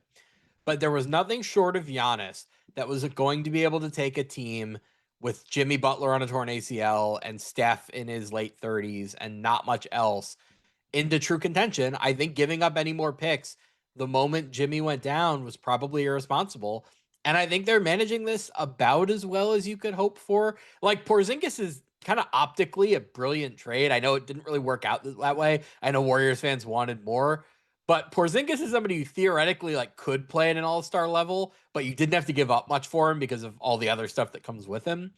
I think that's the idea, right? Like take low risk, high reward shots, but you can't mortgage your future where you are. I know like Steph deserves it or whatever, but Steph and nothing else, or Steph and very little else, There's just not a trade out there that I think would justify giving up full draft control for the next 7 years or 5 years or whatever it is. So I think they've managed that appropriately, but there just isn't enough here for me to say, like, okay, the Warriors, based on track record, deserve to be a top 10 front office. Yeah, they're okay. The Warriors are having a similar kind of thing with the Heat, where the Heat, they are just trying to get that star to put everything together and just relive their magic. Where the Warriors, they have their star and stuff, and they're just constantly trying to put the pieces around him to recreate their magic, and it worked in 2022. Though I have to. The further we get away from that, I wonder just how lucky they were to get as much as they did from their top guys, and Well, and they had Phoenix getting COVID was pretty important. and all their minimum signings were just so good. Like that, I can't. That might be like the best value a team has ever gotten from all their minimum signings at once. Like that, a whole Hang on, just rotation. really quick. We had a real run in that early portion of the 2020s of teams doing awesome on the minimum because the Warriors, of course, Otto Porter and Gary Payton were incredible minimum signings. The Lakers got Dwight Howard and Markieff Morris, and I think Rondo too for the minimum. Like we had this real run. I think the Bucks got a couple of guys for the minimum. Wasn't Bobby Portis for the minimum initially? Like BAE, same thing. Yeah, like we had a real run early in the decade of teams just getting killer value at the Yeah, bottom of the free agent market that we haven't really gotten much lately. The 2022 run, as we look back on it, it was just a really weird season, right? yeah, Because the Suns were the best team all year, and then the whole team gets COVID right as they're collapsing in the second round. The Warriors don't have to play them. The Bucks were clearly the best team in the East, but Chris Middleton gets hurt in the first round, so they fall out and they lose to Boston. The Nets were together and then fell apart just because of the Harden stuff and the weird Kyrie vaccine mandate. Like a lot of things had to happen for the Warriors to win yeah. that championship. And I don't believe in asterisks. I think championships are championships, but it's not like they totally nailed building every element of that team. I think Yeah. a lot of like the Red Sea had to kind of be parted for them to an extent. So the Warriors are where they are now because they completely missed on all those lottery picks. Like even if just one of them panned out, maybe he could have, whoever that player could have been, like could have been enough to really get the Warriors back in contention. Whether it's someone in the 2020 draft, 2021 draft, I don't know. But there is a timeline where they could have nailed those and really gotten a lot more in the near term. But probably the bigger mistake was holding on to them. It's easy for me to say that, but now that none of those picks worked out and they are where they were as of like 2 years ago, the Warriors have just been straddling, trying to do the best for Steph. As long as that's what he wants, I understand. Like you got to just go with it and do the best you can, even though they really don't have much they can do outside of trading all your picks, which is something that they probably shouldn't do and rightfully haven't done. But until then, like you could, like these Jimmy Butler trades, like getting that type of opportunity, how often are you going to get that again? Probably not. I can't really think of what that is, but it's unfortunate that he got injured. So they have these constraints, like ownership and Steph seem aligned. They want to continue this partnership, but like they just haven't gotten any luck, whether that's a certain draft pick or getting a certain player to come along. It's just not good enough. So this is just kind of where they are. Like, that they're capable of doing a lot more for this team and building a better around Steph if they were allowed to. But this is kind of what it is. And we kind of alluded to last month about should the Warriors eventually start looking into Steph trades. Not unless he asks. You I can't. feel like if I'm working for the Warriors, I'm kind of hoping like he eventually does ask. Yeah. That's the key. It's weird to say this, but the best thing for Golden State's future would be if Steph approached you and said, like, hey guys, I'd really like to contend for the rest of my career, but I understand why that can't happen here. So, like, why don't we part amicably for now? I'll go play 2 years for the Rockets or the Spurs or whoever it is. I'll go try to win a fifth, maybe a sixth ring, and then I'll come back and I'll sign for the minimum in a few years when you've had time to tank and accumulate assets. That would be what's in their best interest, but I think everybody involved there just wants Steph to never wear another jersey. And you know what? Steph is so iconic that is totally fine. I get it. You cannot trade him unless he approaches you first. You can't even approach him with the idea. Like, he has to come to you and say, this is what I want. Those draft picks in Wiseman and Kuminga have always been so interesting to me because it was the organization fundamentally going against type, where they build this dynasty with a certain type of player, high IQ, ball mover, quick decision maker, and those guys were on the table for them. They could have drafted Halliburton in 2020. They could have drafted Franz Wagner in 2021. Instead, they went with the kind of guys that they didn't really have when they were winning championships in Kuminga and Wiseman, these ultra athletic guys where we would hear all the time, oh, they so badly want that vertical spacing to pair with Steph's, gravity as a shooter.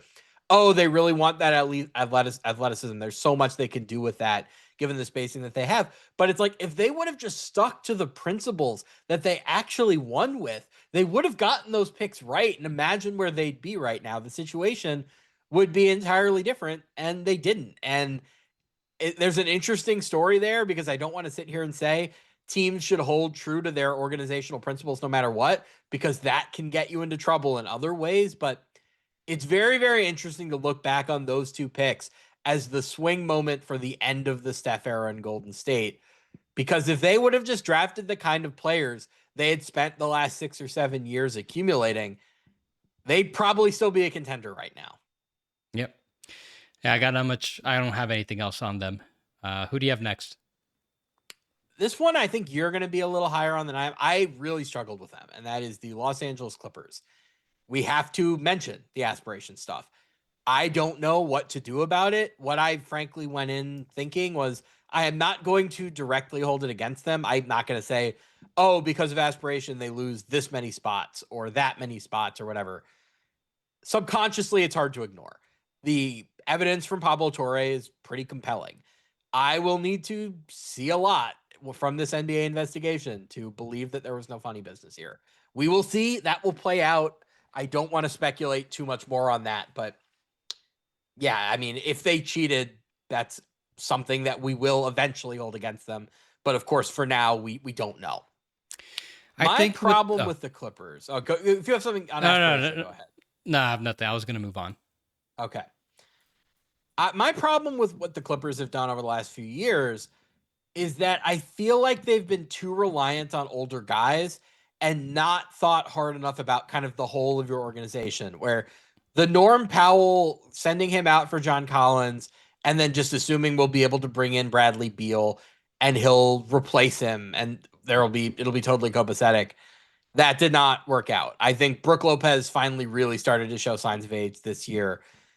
I just feel as an organization, they get very, very caught up in winning every individual transaction, and they haven't thought enough about the whole, where, like, how many times over the last however many years since they got Kawhi and Paul George did we feel like, oh, they have the most talented team or they have such a talented team, but something about it isn't quite clicking, whether it was early on they didn't have the point guard, or later on, like now, they were just a super old team that was getting run off the floor in transition. And of course, they started to put it together as this year progressed. I don't know how dangerous they were going to be in a playoff setting, but they obviously looked a lot better. We both really liked what they did at the deadline.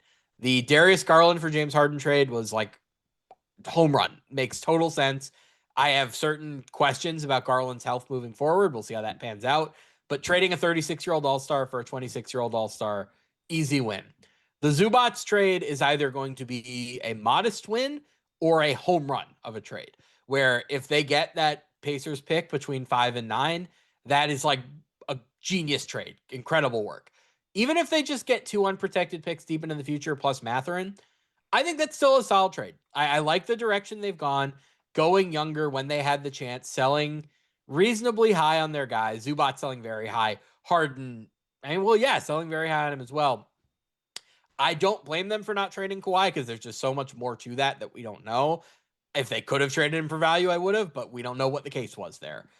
but I just think there's like a little bit too much of an attachment to let's get like the best name brand, let's get the biggest name player, let's win the transaction, let's get a good value on a name, or like something I think of is picking John Wall over Isaiah Hartenstein, for example, where they get a little bit too attached to just like, oh, this is a talented player, like let's bring him in. And they're not thinking holistically enough about like, well, can we be this old of a team? Well, can we overcome this specific flaw? That's where I kind of falter with the Clippers. Oh, they were gonna lose Isaiah Hardenstein no matter what because they gave Wall the tax mid level, and the Knicks outbid that. But maybe they could have done something a little Well, better didn't than they have John early Wall. birds? I think it was just a 1 year minimum. I think they You had a might be right. I'd non-break. have to check that. Yeah. So I'll just touch on the beginning. You mentioned the aspiration thing. I think this organization, there's like a very blurry line between ownership and the front office, where ownership gets a lot of credit for the Clippers having some of the advantages that they have, where they have the richest owner in sports. Money's not an object there. They were spending hundreds of millions of dollars in the luxury tax over the past 3 to 4 years.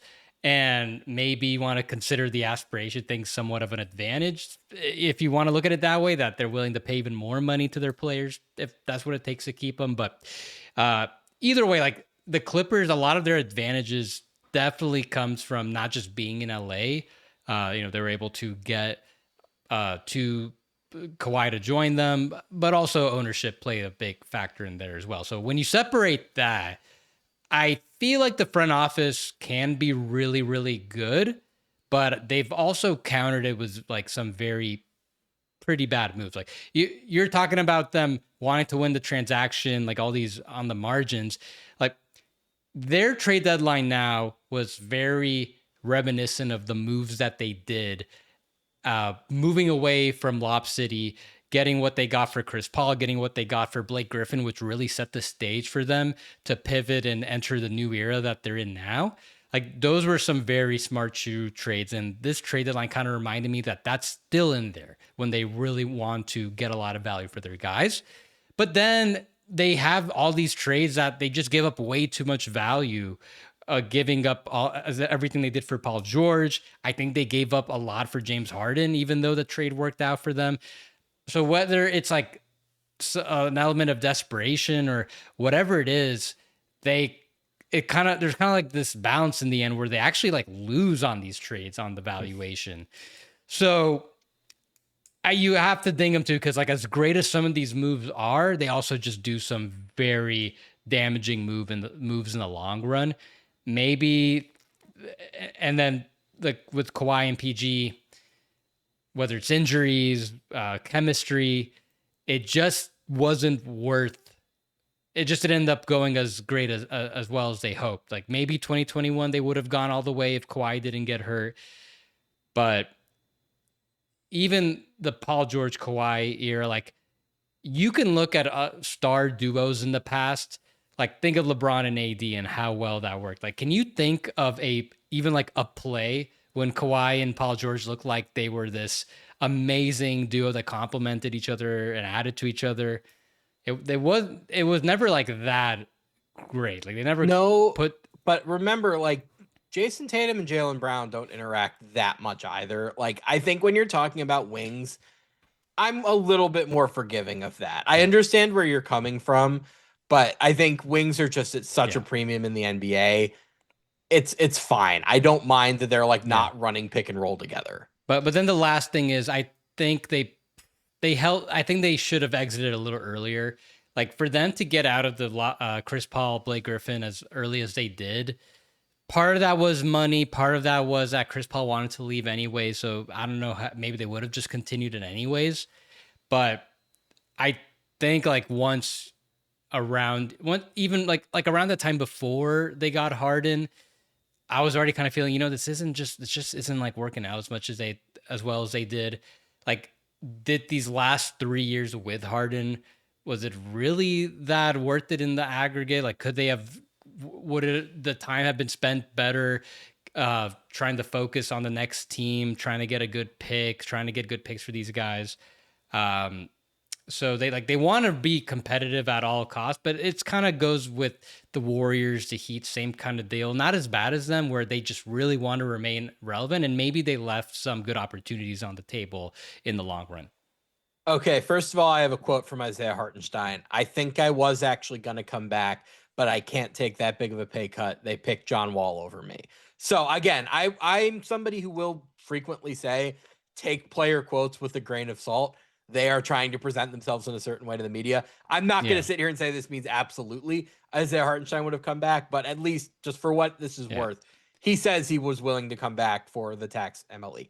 Now, yeah. as far as the James Harden trade goes, my big problem with the James Harden trade was that it didn't signal organizational intent. Like it didn't signal that they had a specific plan. They gave up 3 years worth of first round pick control after having previously given up full pick control in the Paul George trade. Like they'd be full in the clear pick wise after this season if they hadn't made that Harden trade. So by making that Harden trade, they were basically saying, we are all in on trying to win a championship with this group. And then they let Paul George leave 8 months later. Now, that turned out to be a good decision. I'm not saying they should have kept Paul George. What I'm saying here is if there was any part of them that was thinking, ooh, we're a little hesitant about keeping Paul George, ooh, we might want to break this team up, whatever it is, you can't give away 3 years of first round pick control to do that. Either you're all in on winning the title or you're not, at which point you have to preserve your draft assets, especially in the situation they're in where they just hadn't been developing any young talent for so long. And that's the other thing, too, here. Like, who's the young talent they've developed at all in the Kawhi PG era? Like, remember when Terrence Mann was like apparently untouchable in the James Harden talks? Like, that went really, really badly. They had Musa Diabate in the building and they let him go. Like, that's kind of a disaster for where they are right now. These guys they have now, like, Yannick Conan Niederhauser, however you pronounce it. Like, those guys, like, they're fine. They've gotten guys who've been able to play minutes for them, but they haven't had like a real developmental win, I guess, except for Zubats, who was kind of already coming on with the Lakers. He So they fell on get their some credit laps. for that. But what? That fell on their laps. Yeah, like I don't feel like they've done a good job of like Yeah. winning on the margins with younger guys. Like they're a very name brand organization, even with their coaches. Like I think Ty Lue is a very, very good coach, but Ty Lue had won a championship elsewhere. When they hire like big name assistants, it's like, yeah, of course Jeff Van Gundy's smart. Like he's Yeah. Jeff Van Gundy.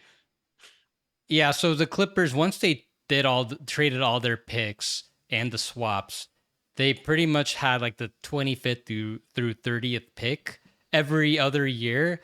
And none of those picks resulted in a rotation player. Like in 2021, they picked Quentin Grimes, but they traded it for Keon Johnson. And then in 2023, they took Kobe Brown.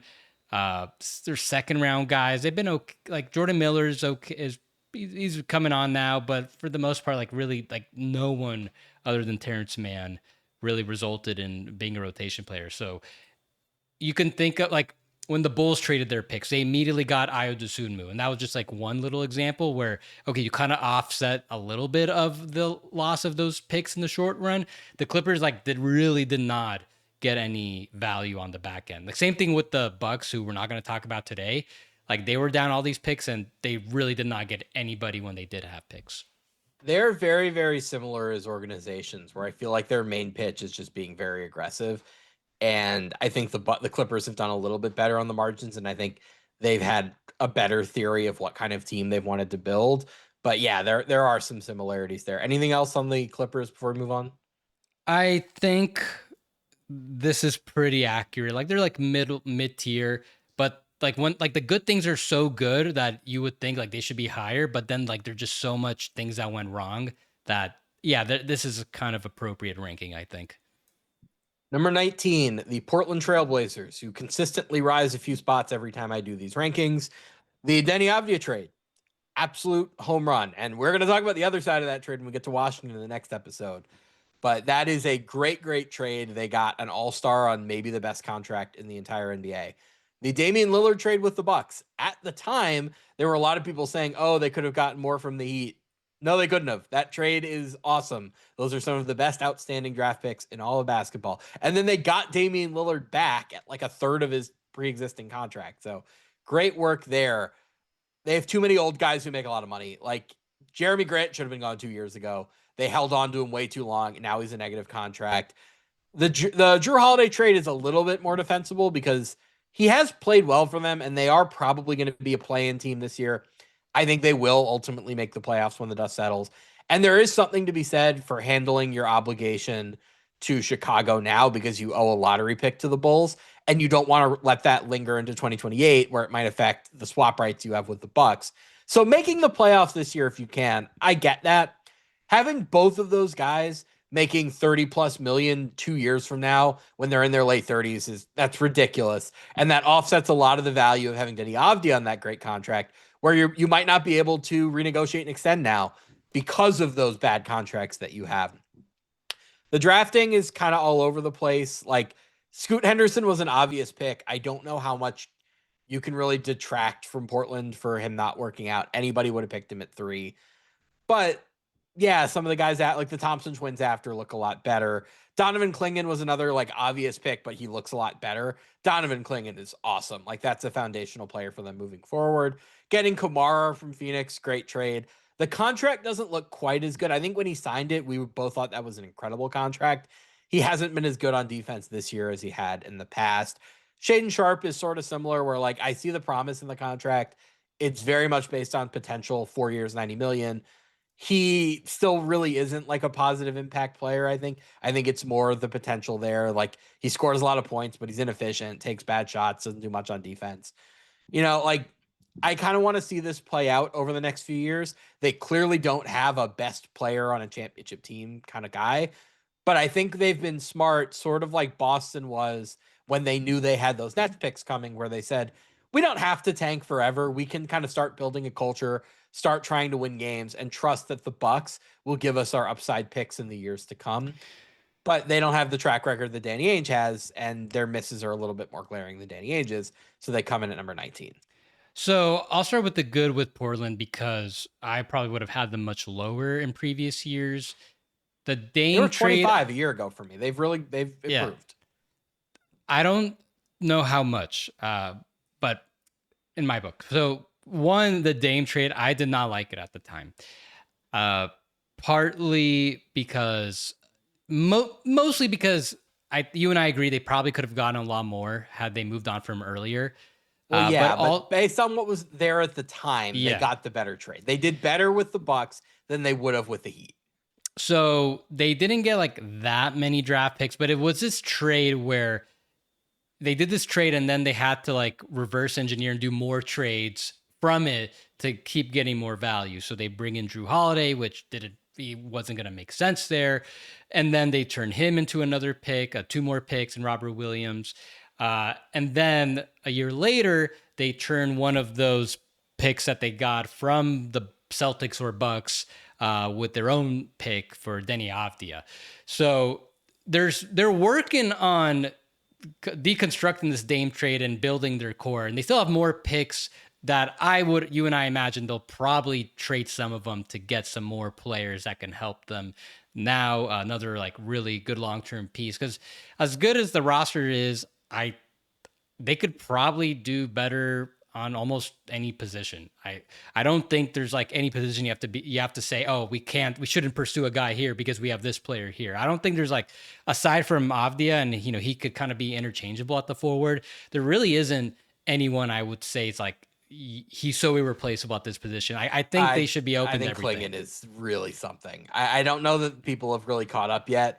And I think he's the sort of player who's going to really look a lot better when the team is better. But I think Clingan is really good.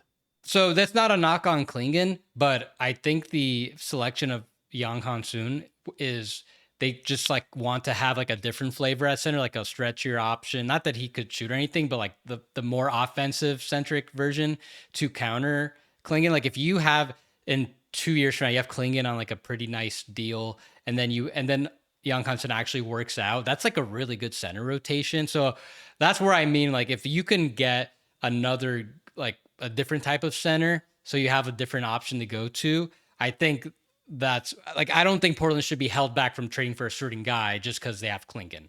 That's all I'm saying. Right. Like, add on to him. Yeah. So that's the mostly the good. The draft you mentioned is hit or miss. Where I have a lot of issues is the contracts that they bring in, the salary cap management, where they just have this knack where they need to bring in like all these big contracts. And this is like in the like 3-4 years ago when cap space was going extinct, and it was all about preserving the asset, getting the player, and then trying to get value for him later. Like the first example of this is when they added DeAndre Ayton to the Dame trade. They did not need to do that. The DeAndre Ayton for Nurkic trade, that's like a very separate trade. Like they just wanted they DeAndre got Kamara Ayton out of that. Yes, but I'm talking about like specifically the Aiden aspect. Like they brought him in thinking that he's going to do better with them, and maybe he could actually be a good player for them. And then if worst comes to worst, maybe they can move in later. That didn't work out. They had to buy him out. Giving Jeremy Grant the contract that they did. Like they're always trying to maximize the amount of money that they have, thinking they can move off these guys. Robert Williams bringing him in, giving Matisse Thybulle this contract. Like they just have all these bad contracts that did not work out.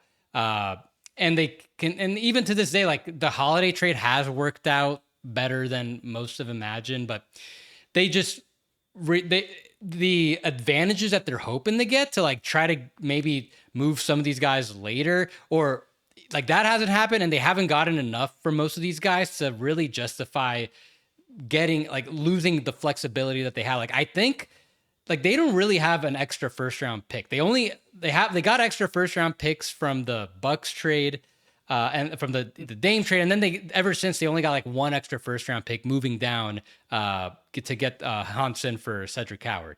Like I feel like they would have a much bigger surplus of picks, and they would have had it like it would have been a much better use of their time over these past few years if they had cap flexibility and actually took on more bad money than just having these players that like really are just like dead money. Aiden is dead money all these years. Jeremy Grant, like is playing a lot better. That's still like dead money. Like he's not worth all that. They're not going to get positive value for him. Like chances are he's going to like he had a good year this year, probably regress a little bit next year. He's overpaid this year. Forget about the future. He is overpaid. He's making like 32.5 million. Right? He's been overpaid every year. Yeah, like that's they should have traded. Like I know they had to re-sign him in their ill-fated quest to get Damian Lillard to stay. Once Damian Lillard like that was settled, they had to be thinking trade Jeremy Grant at the earliest convenience, and they never did. Yeah, it just feels like they wasted so much money, and they could have done a lot better if they had more flexibility. They might have a lot more picks. They might be a little more forward. But it's worked out for the most part. Like they were able to turn some of those picks into Avdia. You mentioned they did get Tamani Kamara as part of doing that Aiden trade with the Suns. Like they've done well enough between getting players on their core long term that it didn't really hurt them. But they could have. I think they could be a lot further if they weren't dead set on just bringing in all these big contracts. Yeah, I do. Look, I mostly agree with that. The Denny Avdia trade is like one of the best trades any team has made over the last few years. Like that is so significant that they have to really rise off of that. I give them a lot of credit for the Dame thing. I am really, really fascinated with the Hansen Yang pick. I'll figure out how to pronounce his name eventually. He's played well in the G League in the limited amount that he's played there. He's obviously going to be a project. It's way too early to say what he's going to be in the NBA. That being said, it was a very big bet that they made taking him. I don't know if that New Orleans trade was on the table for them, but the pick they gave up, Cedric Howard, was like he's been an awesome pick. And if they wanted that offense-centric center, they could have just picked Derek Queen too, and like probably been pretty happy. Like imagine if they had Queen and Klingon. Like that's a very interesting center rotation for the foreseeable future. Like they staked a fair bit on him, and we'll see how that pans out. I was interested in what I saw in Summer League. I think it's a little too early to say much there, but that's going to be something to really watch. Yeah. I think you put it well when you said they shouldn't be prevented from going after anybody based on what they have now. They don't have the best player certainly on their eventual team, and they might not have the third best player. Like they're gonna Yeah. add multiple significant pieces before they're ready to like seriously contend. But I do really appreciate like this is a front office that like is willing to see somebody they want even in an unconventional way and go get them. Like there is something to that I appreciate, and more often than not, when they've targeted a player, that player has worked out. Yeah, that's been Oh, the thing also, they're best at, finding other players. they've done pretty well on the margins too. Like Caleb Love, Sissoko, I don't know how to pronounce his name. Vit Krejci was a very, very good trade acquisition for them. Like they've done pretty well at the back of their roster too. Yeah. No, I like I said, they definitely deserve a lot of credit for bringing the process of bringing in the players that they have. They have a lot of good players. I just, like I said, it's a big knock on my part. And it's not because like I'm a salary cap guy. I like there are just so many of these situations where they bring in a player, he's got a big contract, and they didn't get value on him. He didn't help them that much, and they could have had a better use of that flexibility. That's all.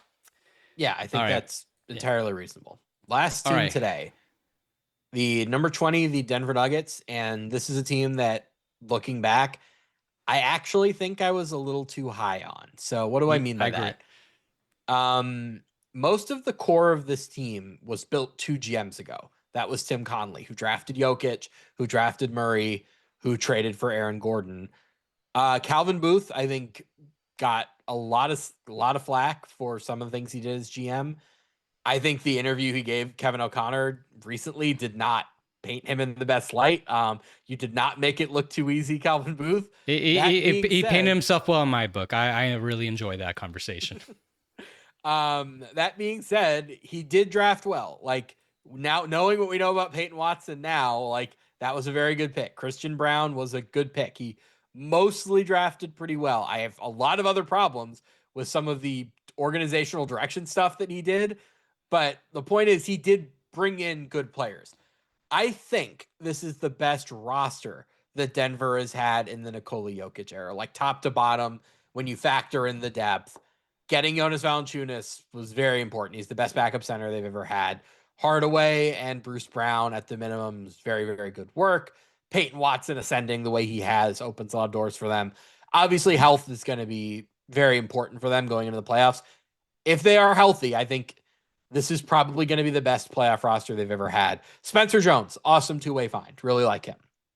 Now, there's a lot of negative that we have to talk about. Christian Brown extending him 5 years, 125 does not look great right now. I think at the time it was justifiable just under the logic that, oh, the cap's going up and like he's like a solid starter or whatever. He really drives me crazy on offense because he only shoots threes when they're wide open. And you can get away with that with Jokic to an extent. I I think that really does overvalue him. I think he's more like a mid-level to slightly above mid-level kind of player, and committing to him for 5 years is risky. Meanwhile, I don't know how close they came with Peyton Watson. I don't think there was realistically going to be an extension just because like guys in that range who like you really don't see many rookie extensions for like 12 million a year, right? Like usually it starts above the mid-level, and Peyton Watson hadn't shown enough at that point to get it, and they weren't going to take the risk on betting on potential because they did it with Zeke Naji and it blew up in their face. One of the things that Calvin Booth did wrong. That being said, Peyton Watson is better than Christian Brown right now, like pretty definitively.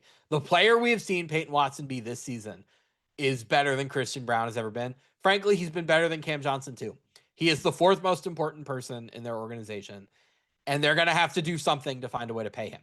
Now, could they just pay him and pay Brown and pay Cam Johnson? Yes. If Steve Ballmer was their owner, that's what they would do.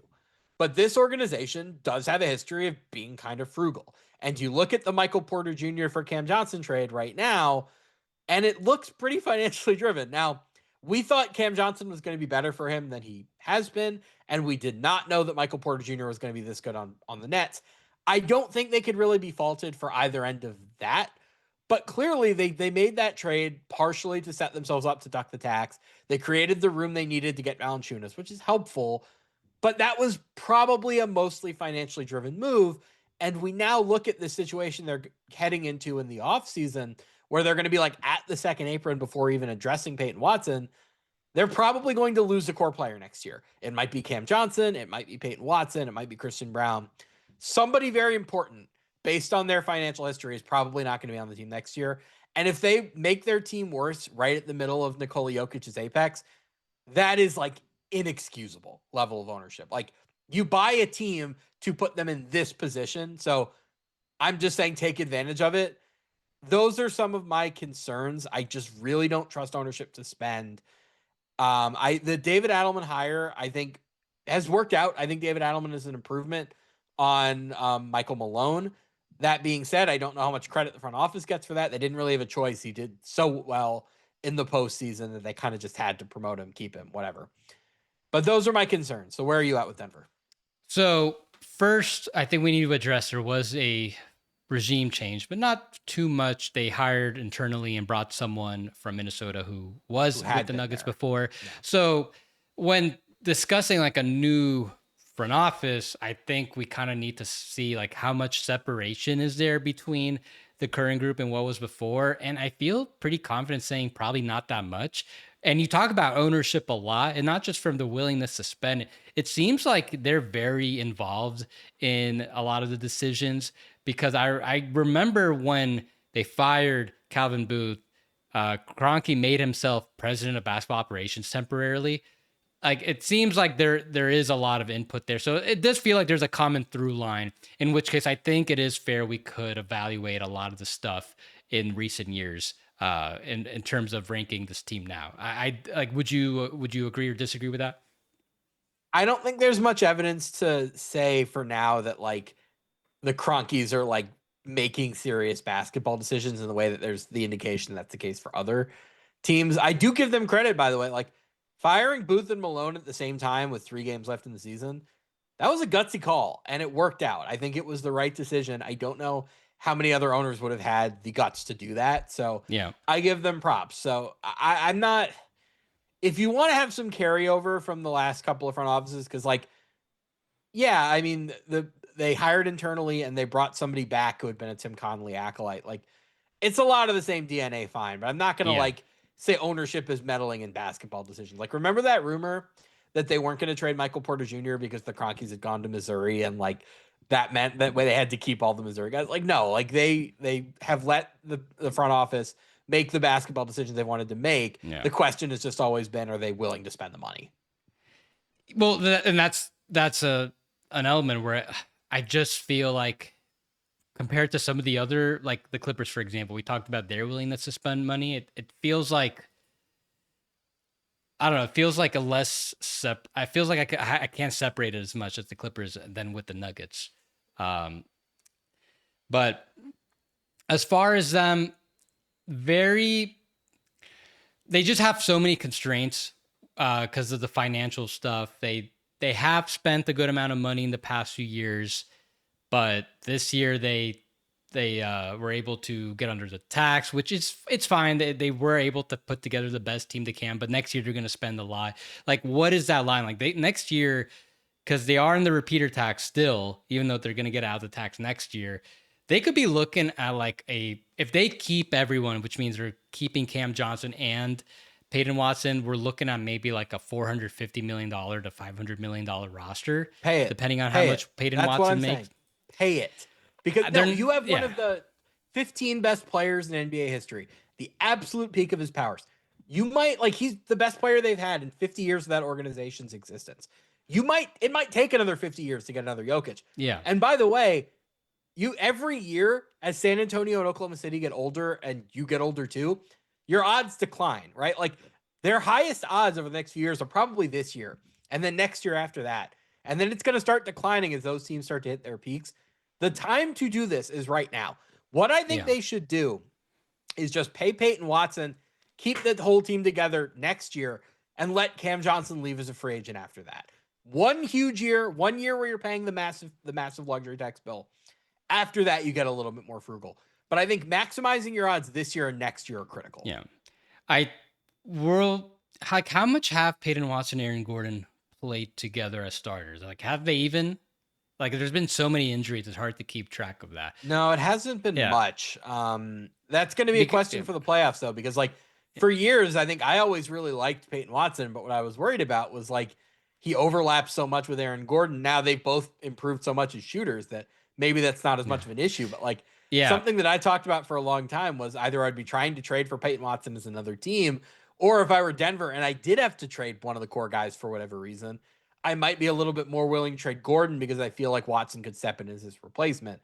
But Yeah. I am going to be very curious to see when they hopefully get healthy by the end of the year, how much are those guys able to play together? It feels like Watson has improved so much offensively that once they're both healthy and they're probably going to start them together, I feel pretty confident that it's going to work out like as well as they hope. In which case, you just surrounded Jokic with the best defensive unit like he's ever had with the starter between Gordon and Watson and Christian Brown. Like that can really I think that could really contend with the Spurs, with the Thunder, if they're all healthy and playing at a high level. It's, I think it's hard to evaluate the Nuggets partially because they just had it is a new leader now, even though I feel like there's going to be a lot of carryover. I feel like there has been some carryover, but they don't really have anything else they can do. They don't have any draft picks they can trade. They have like 2 second-round picks that they can trade in the offseason, or three. They're just not much they're going to be able to work with. It all just comes down like how much money are they willing to spend. And the only other thing you could really evaluate is the contract negotiations. I think I didn't really understand the rush to give Christian Brown an extension. I would have felt pretty comfortable going to restricted free agency with him. Like I think what they were afraid of is what's going on with Peyton Watson now, and you can't fault them for not giving him an extension because no one, like he didn't give any indication that that was coming. But I I don't think you were gonna risk Peyton Watson. I mean, Christian Brown getting more than $25 million a year. Like chances are that was gonna be the cap. Um, so that it's hard to really judge them. Most of their work's been done. Like they really can't do that much. I think that though going from Michael Porter Jr. to getting the depth that they had, I think that was like as good as they can reasonably has hope for. Uh, because Cam Johnson not working out, I still don't really understand why it hasn't worked out as well as it has. Maybe he'll do better if he's coming off the bench, which I anticipate once they're fully healthy. That's probably going to be the move. Um, but overall, like you said, they put together the deepest team they can. The value proposition on the Michael Porter Jr. trade's not looking good. They traded the better player and they pick on top of that. But for maximizing these next 2 years, it just had to be done. Now let's just see what happens if they like who they keep and how much how much they're willing to spend. Because if they bring back Watson, hopefully they don't just salary dump Cam Johnson. Like, can you try to get back like some guys on like a rookie scale contract, just something like that? Because they still need to, they'll still need some more depth, I think. Yeah, I mean, it's unfair to say this, but it might really just come down to if they win a championship in the next 2 years, their front office will be ranked a lot higher because they will have been proven correct in trading Michael Porter Jr. for this depth and these financial savings. Fine. If they don't, it might go the way the Bucks did, where they won a title by being ultra aggressive, but the person who drafted John Horst did not draft Giannis. He didn't trade for Chris Middleton. That was Hammond. This might be a situation where if it doesn't work out, they kind of continue to slide down these rankings because they didn't manage this gift that they've been given in this all-time player as well as Yeah. they should have. All right. So we are basically done. I have nothing else on the Nuggets. Anything you want to plug? No, I would just say like we did this after the last episode. Like among the 10 teams that we talked about today, is there anybody that you think should have been ranked meaningfully higher, meaningfully lower? Is there a team we didn't talk about today that we should have? Um, I no, I think most of my disagreements or like just some of these middle of the pack teams like Memphis, Brooklyn, I think they were a little higher, but I don't have really any strong opinions on some of these teams that were ranked on like starting like in the lower half and below. in like the Yeah, the halfway point passion and below. comes next episode when we talk about the Yeah. worst teams. Yeah. All right. So everyone read CBS Sports. Follow Sam on Twitter at Sam Quinn CBS. You can follow me at my name, Yossi Goslin, on Twitter and Blue Sky. Subscribe to Third Apron wherever you get your podcast, and subscribe to the newsletter. We will see you guys for part 3 sometime soon. Goodbye.